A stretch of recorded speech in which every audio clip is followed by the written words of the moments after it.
சர்வ வல்லமுள்ளது முதலாவது சொன்ன இயற்கைக்கு அப்பாற்பட்ட அற்புதங்களை செய்கிறார். இன்னொரு அற்புதம் பார்த்தீங்கன்னு சொன்ன நெகேமியா 9ஆம் அதிகாரம் 11வது வசனத்தில் ஒரு வார்த்தை சொல்லப்பட்டு இருக்கிறது.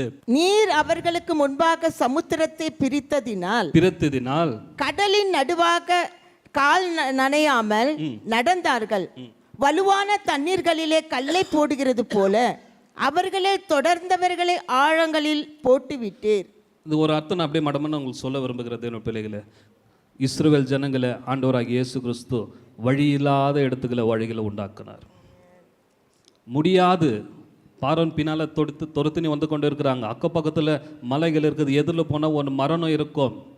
ஆனால் அத்தின் மத்தியில் என் ஆண்டவராக இயேசு கிறிஸ்து சர்வவல்லவராக இருந்து இஸ்ரவேல் ஜனங்களை அற்புதமாக நடத்தி வந்தார். செங்கடலை 2ஆக பிரித்து ஆண்டவர் ஜனங்களை நடத்துவாரனாக்கா, உங்கள் வாழ்க்கையில் முடியாத காரியங்களை, உங்கள் வாழ்க்கையில் தடப்பட்டு இருக்கிற காரியங்களை, உங்கள் வாழ்க்கையில் நன்மையை எதிர்பார்க்க முடியாத காரியங்களை, உங்கள் வாழ்க்கையில் எதுவுமே நன்மை பெற்றுக்கொள்ள முடியாத காரியங்கள் எது தடையாக இருந்தாலும் நான் சொல்லுகிறேன், சர்வ வல்லவர் உங்கள் சூழ்நிலை மாற்ற அவரால் முடியும். சர்வ வல்லமுள்ள தேவன் உங்கள் வாழ்க்கையில் அதிசயங்களை காண செய்ய முடியும். மறுமண தேவர்களை இயற்கைக்கு அப்பாற்பட்ட அற்புதங்களை செய்கிறவர் தான் சர்வ வல்லமுள்ள தேவனாக காணப்படுகிறார். நம்முடைய வாழ்க்கையில் யோசித்து பாருங்க, நம்ம புத்தி கெட்டாத ஸ்தானத்தில் ஆண்டவர் கொண்டு வருவார்னாக்கா சர்வ வல்லமுள்ள தேவன் நம்ம வாழ்க்கையில் அற்புதங்களை செய்வார் மட்டும்தான். இஸ்ரவேல் ஜனங்க 40 வருஷம் ஆண்டவர் முறுமுறுத்து இருந்தாங்க. ஒரு நாள் ஆண்டவர் குறையில்லாமல் நடத்தி வந்தார். அந்த இஸ்ரவேல் ஜனங்கள் 40 வருஷம் வனாந்தரத்தில் வந்தாங்க, ஆண்டவருக்கு விரோதமாக பேசினாங்க, ஆண்டவருக்கு விரோதமாக முறுமுறுத்து வந்தாங்க.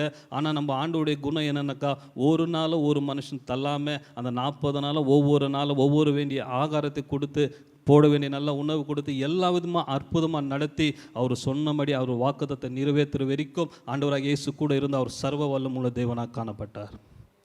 இன்னொரு இடத்துல பார்த்தீங்கன்னு சொன்னால் யோசுவா 10ஆம் அதிகாரம் 13-14 நீங்கள் பார்த்தீங்கன்னு சொன்னீங்கன்னா அங்கே ஒரு அற்புதம் நடக்கிறது.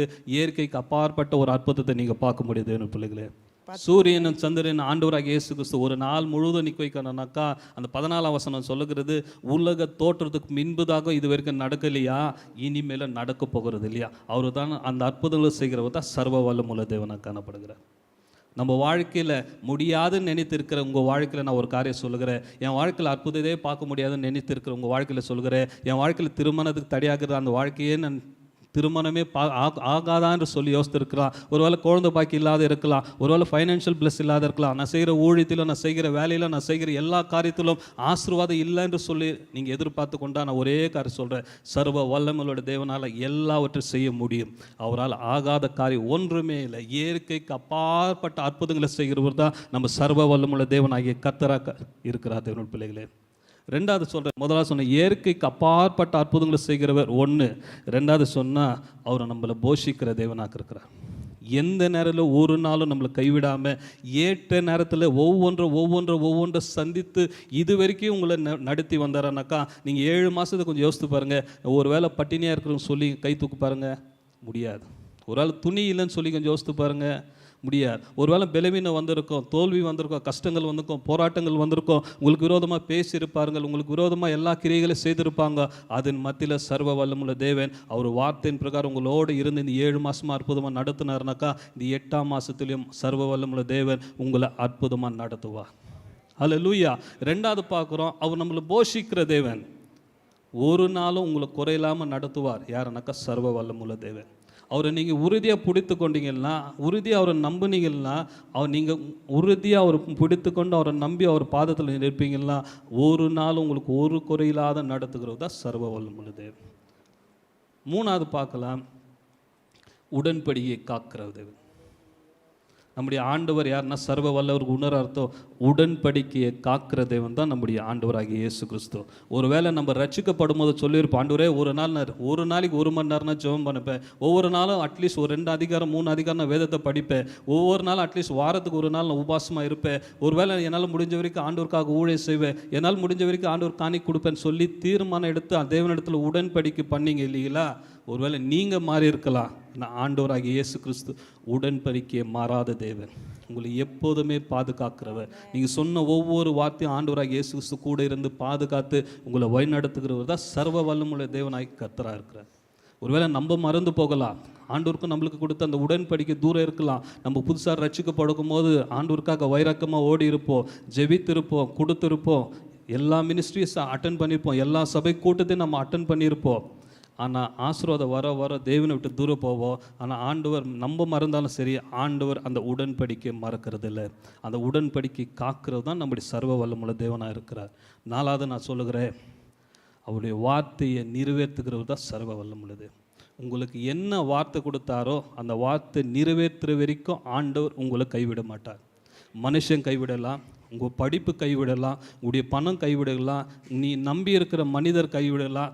மனிதர் எப்படின்னாக்கா நம்ம கூட நல்லா இருப்பாங்க, ப்ரைஸ் லார்ட் பிரதர் வருவாங்க, ப்ரைஸ் லார்ட் சிஸ்டர் வருவாங்க. நம்ம கொஞ்சம் தூரம் போனால் நம்மளை பற்றி தப்பாக பேசுகிற ஆட்கள் உண்டு. நம்மக்கிட்டே சாப்பிடுவாங்க, நம்ம கூடவே இருப்பாங்க, நம்ம கால எல்லாவற்றையும் செய்வாங்க. நம்மளுக்கு விரோதமாக செய்கிறது யாரும் நம்ம கூட இருக்கிறவங்க. நான் உங்களுக்கு ஒரு வார்த்தை சொல்லுகிறேன், யார் உங்களுக்கு விரோதமாக வந்தாலும் ஒரே ஒரு வார்த்தை மட்டும் புரிச்சுங்க, சர்வ வல்லமுள்ள தேவன் உங்களுக்குன்னு வாக்கு கொடுத்துருக்கிற ஆண்டவர் நிச்சயமாக அந்த வார்த்தையை நிறைவேற்றுவதற்கு உங்கள் கூட இருப்பார். மனுஷன் மாறலாம், நம்ம நம்பி இருக்கிறவங்க மாறலாம், நம்ம பணம் மாறலாம், நம்ம பதிவு மாறலாம், நம்ம இருக்கிற எல்லா சூழ்நிலைகளும் மாறலாம். எல்லா சூழ்நிலையும் நம்மளை மாறாத இருக்கிறவர் யாருன்னாக்கா சர்வ வல்லமுள்ள தேவனாகிய கர்த்தர் நம்மோடு இருக்கிறது. அவர் வார்த்தையை நிறைவேற்றுறது தான். உங்களை அழைச்சா அவங்கள நடத்துவார். உங்களுக்கு ஒரு வார்த்தை அற்புதங்களை செய்வேன்னு சொன்னால் நிச்சயமாக அற்புதங்களை செய்வார். உங்களுக்கு நான் உயர்த்துவேன்னு சொன்னால் கண்டிப்பாக உயர்த்துவார். அதில் எந்த மாற்றமும் இல்லை. அவர் சர்வ வல்லமுள்ள தேவனாக இருக்கிறார். யோசேப்பு எடுத்து பாருங்கள், 17 வயசில் ஆண்டவருடைய சொப்பனை கொடுக்குறாங்க. அந்த சொப்பனத்தை எத்தனை பேர் அவங்க குடும்பத்தில் சொல்லும், குடும்பமே விரோதமாக காணப்பட்டது. ஏறக்குறை 13 வருஷம் காத்து கொண்டிருந்தான். அந்த 13 விஷயத்தில் குடும்ப விரோதமாக இருந்துச்சு. குழியில் தள்ளப்பட்டாங்க, சிறைச்சாலையில் போடப்பட்டாங்க. அவனுடைய வார்த்தை மட்டும் மாறாமல் ஆண்டவர் என்ன தரிசனத்தை கொடுத்தாரோ அந்த வார்த்தை நிறைவேற்றுற வரைக்கும் ஆண்டவராகிய இயேசு கிறிஸ்து அவர் கூட இருந்தார். அவருடைய வார்த்தையை எப்போவுமே ஃபில்ஃபில் பண்ணுறவர், அவர் வார்த்தை நிறைவேற்றுகிறவர் தான் அந்த சர்வ வல்லமுள்ள தேவனாக இருக்கிறார். முதலாவது நான் உங்களுக்கு சொன்னேன், அவர் இயற்கைக்கு அப்பாற்பட்ட அற்புதங்களை செய்கிறவர். ரெண்டாவது நான் உங்களுக்கு சொல்கிறேன், அவர் உங்களை நான் போஷிக்கிறவர். மூன்றாவது உடன்படிக்கை காக்கிறவர். நாலாவது பார்த்தீங்களா, அவருடைய வார்த்தையை நிறைவேற்றுகிறவர் தான் இந்த சர்வ வல்லமுள்ள தேவன். சர்வ வல்லமுள்ள தேவனுக்கு ஒரே வார்த்தைக்கு 4 அர்த்தம். அது நம்ம மனுஷனுக்கு தேவைப்படுகிற எல்லா காரியங்களும் நடக்கும். இந்த சர்வ வல்லமுள்ள தேவன் நம்ம வாழ்க்கையில் கிரியை செய்யணும்னாக்கா ஒரே வழி, அவரை நம்புறதை விட்டு வேறு வழியே கிடையாது. அவரை தேடுவதை விட்டு ஒரு வழியே கிடையாது. நீங்கள் நீதிமொழிகளில் பார்த்துக்கலாம், 3ஆம் அதிகாரம் 5ஆம் வசனத்தை சொல்லுகிறது, அவர் முழு மனதோடு அவரை நம்புறவர்களுக்கு ஆண்டவர் அற்புதம் செய்வார்.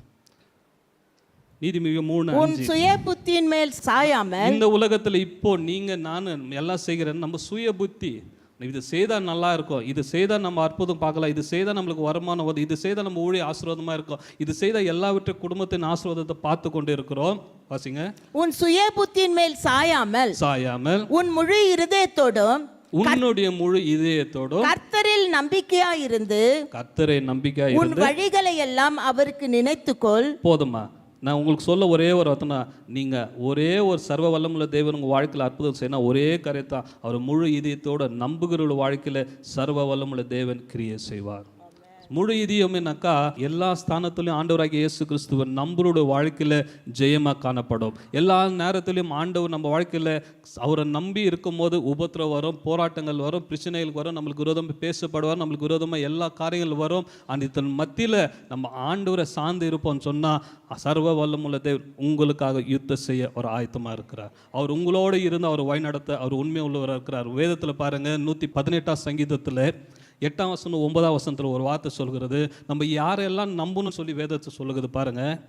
118ஆம் சங்கீதம் 8ஆம் வசனம், மனுஷனை நம்புவதை பார்க்கிலும் கர்த்தர் பேரில் பற்றுதலாய் இருப்பதே நலம். கர்த்தர் மேலே பற்றுதலாய் இருப்பதே நலம். போதுமா? இன்னைக்கு நம்ம யாரும் நம்பிக்கொண்டு இருக்கிறது, நம்ம வாழ்க்கையில் ஆசீர்வாதம் இல்லைன்னு சொன்னால் நம்முடைய சொந்த புயத்தினால ஓடிக்கொண்டு இருக்கிறோமா, சொந்த முயற்சினால் ஓடிக்கொண்டு இருக்கிறோமா, இல்லை நம்ம சொந்த காரியங்களை சேர்ந்து கொண்டு வெற்றி இல்லை, நம்ம ஆசீர்வாதத்தை பார்க்க முடியல, நம்ம செய்கிற காரியங்கள் எல்லாமே தோல்வி வரணும். ஒரே காரணம்னாக்கா மனுஷரை நம்பி வாழாதபடி கர்த்தரை நம்பி வாழ்கிற நம்முடைய வாழ்க்கையில் நிச்சயமாக சர்வ வல்லமுள்ள தேவன் உங்கள் வாழ்க்கையில் கிரியை செய்ய அவர் உண்மை உள்ள தேவனாக இருக்கிறார். மனுஷரை நம்பி நம்பி நம்பி ஏமாந்து இருக்கிறோம், மனுஷரை நம்பி நம்ம தோத்து போயிருக்கிறோம், மனுஷனை நம்பி எல்லாவற்றிலும் போயிருக்கலாம். நான் உங்களுக்கு ஒரு வார்த்தை சொல்லுகிறேன், சுவாசம் உள்ள ஒரு மனுஷனை நம்பதை விட்டு விடுங்களா, அவன் நம்ப கொடுறதுக்கு ஏமாத்திரம்னு சொல்லி வேதம் சொல்கிறது.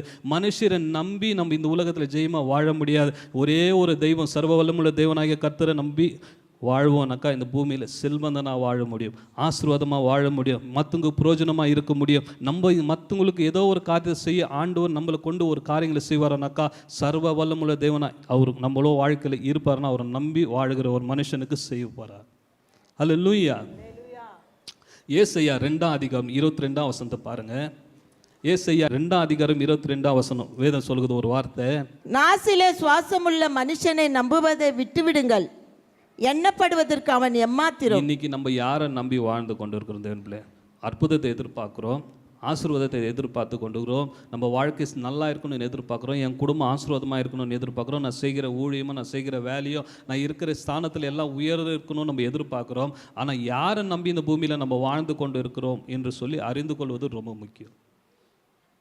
நம்ம யாரை நம்பி இந்த பூமியில் வாழ்ந்து கொண்டு இருக்கிறோம்? ஒருவேளை உங்கள் திறமை நம்பி வாழ்ந்து கொண்டு இருக்கலாம், உங்கள் பணத்தை நம்பி வாழ்ந்து கொண்டு இருக்கலாம், ஒருவேளை உங்களுக்கு இருக்கிற எல்லா இன்ஃப்ளூயன்ஸில் நம்பி வாழ்ந்து கொண்டு இருக்கலாம், ஒருவேளை எனக்கு நல்ல ஒரு வேலை இருக்குது அந்த நம்பி வாழ்ந்துருக்கிறேன்னா அதுக்கு ஏற்ற பலனை தான் ஆண்டவர் உங்களுக்கு தருவார். ஆனால் கர்த்தரை நம்பி நீங்கள் வாழ்வீங்கள் என்று சொன்னால் புத்தி கெட்டாத ஸ்தானத்தில் உங்களுக்கு கொண்டு போவார். உங்களுக்கு புத்தி கெட்டாத ஆசீர்வாதத்தை பார்ப்பீங்க. உங்கள் புத்தி கெட்டாத காரியங்கள் ஆண்டவர் வாங்கி இயேசு கிறிஸ்து உங்களுக்கு செய்கிறது மற்றவங்க உங்களை பார்த்து பொறாமப்படுகிற அளவுக்கு ஆண்டவர் உங்களை ஆசீர்வதிப்பார். உங்களை பார்த்து மற்றவங்க வைரேறிய அளவுக்கு உங்களை ஆண்டவர் ஆசீர்வதிப்பார். காரணம் என்னக்கா, சர்வ வல்லவரை நீங்கள் உறுதியாக பிடித்து கொண்டீங்கன்னா உங்கள் வாழ்க்கையை வெற்றியமாக ஜெயமாக மாற்ற முடியும். இந்த நாங்கள் சபைக்கு வரும்போது சாட்சியாக சொல்ல முடியும், இந்த சபைக்கு வரும்போது நாங்கள் ஜீரோ, இந்த சபைக்கு வரும்போது நாங்கள் ஜீரோ, இந்த சபைக்கு நான் எப்படி வந்தாலும் உங்களுக்கு சாட்சி சொல்ல முடிக்கிறேன். இதே இடத்துல பெம்மல்ல ஒரு சபை நடத்துறதுக்கு ஒரு இடம் ஆயத்தப்பட்டேன் 8 வருஷத்துக்கு முன்பதாக. அது பாஸ்டர் ஐயாக்கு பாஸ்டர் அம்மாவுக்கு நல்லா தெரியும். ஒரு சபை நடத்துறதுக்கு அந்த சபை ஒரு மெயின் ரோட்டில் இருக்குது, மெயின் ரோட்டில் ஒரு இடம், எல்லாவற்றையும் பார்த்துட்டேன். வீட்டில் நாங்கள் எல்லாம் நான் பார்த்தேன், அட்வான்ஸும் பேசிட்டேன், வாடகை கொடுக்க ஆயத்தப்பட்டேன். ஒரு சபைக்கு என்ன தேவைப்பட்டோம், சேருக்கு அட்வான்ஸ் கொடுத்தேன், மேட்டு வாங்கினேன், பின்னால் ஸ்க்ரீனுக்கு வாங்கிட்டேன், மைக்கு வாங்கிட்டேன், பேடு வாங்கிட்டேன், கீபோர்டு வாங்கி எல்லாமே வாங்கி ஆயத்தமாக இருக்குது. ஒரே ஒரு காரியம் என்னன்னாக்கா ஜெபம் பண்ணிட்டு சர்ச்சுக்குள்ளே போகணும், ஜெபம் பண்ணிட்டு சர்ச்சுக்குள்ளே போகணும். இதுதான் என்னுடைய கடைசி ஃபைனல் ஸ்டேஜ். அப்போ என்ன ஆச்சுனாக்கா போய் ஜெபம் பண்ணுறேன், எனக்கு லீடிங் இல்லை. எங்கள் வீட்டில் போய் சொன்னேன், அம்மா ஜெபம் பண்ண லீடிங்னா, திருப்பி அவங்க நாட்டாங்க போயினேன்ட்டு ஜெபம் பண்ணு போயின்ட்டு போயினேன்ட்டாங்க. அவங்க 3 நாள் உபாசம் எடுத்தேன், 4 நாள் உபாசம் எடுத்து செட்டே ஆகலை. திருப்பி ஆண்டவர் 7ஆவது நாள் நான் சுவிசேஷ ஊழியத்தை ஒன்று கொடுக்குறேன். அவ்வளோதான். நான் வாங்கின பிளான் பண்ண எல்லாமே அப்படியே வைத்துட்டு ஒரே ஒரு வார்த்தை, ஆண்டவர் சுவிசேஷ ஊழியத்தை கொடுக்குறான்னு வந்துட்டேன். ஆனால் எந்த சபைக்கு போகணுன்னு எனக்கு தெரியல, யாருக்கிட்டையும் வந்து நான் சபைக்கு வரேன்னு கேட்கல, நான் சபைக்கு வரணும்னு சொல்லலை. ஆனால் 6 மாதம் எந்த சபைக்கு போகல, எங்கேயுமே போகாத ஆண்டவர் சமூகத்தில் மாற்று காத்து கொண்டு இருந்தேன். நாங்கள் டைரெக்டாக வந்து இங்கே பாஸ்டர் ஐயா பாஸ்டர் அம்மாவை நாங்கள் கான்டாக்ட் பண்ணலை, வேறு ஏதோ ஒரு விஷயத்தில் எங்கள் ஒய்ஃபுக்கும் பாஸ்டர் ஐயாக்கோ பாஸ்டர் அம்மா கான்டாக்ட், அப்படி தான் இந்த சர்ச்சுக்கு நாங்கள் வந்துவோம்.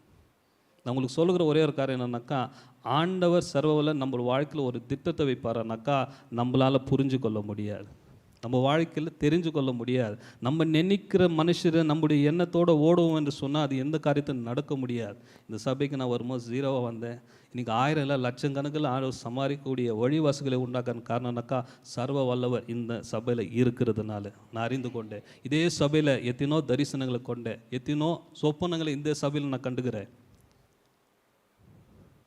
நான் சொல்லுகிறது ஒரே ஒரு வார்த்தைனாக்கா, ஆண்டவர் சர்வ வல்லமுள்ள நம்ம வாழ்க்கையில் இருப்பாருனாக்கா அவர் நம்ம வாழ்க்கையில் செய்கிற காரியம் வித்தியாசமாக இருக்கும். நம்ம புத்தி கெட்டாத காரியங்களை பார்க்கலாம், நம்ம புத்தி கெட்டாத யோசனைகளை பார்க்கலாம், நம்ம நினைச்சு பார்க்க முடியாத காரியங்களை வந்து ஆண்டவராகிய இயேசு கிறிஸ்து செய்வாரானாக்கா ஒரே ஒரு வழி, அவர் உறுதியாக மனுஷரை நம்பாத தேவனை மட்டும் நம்பினா போதும்.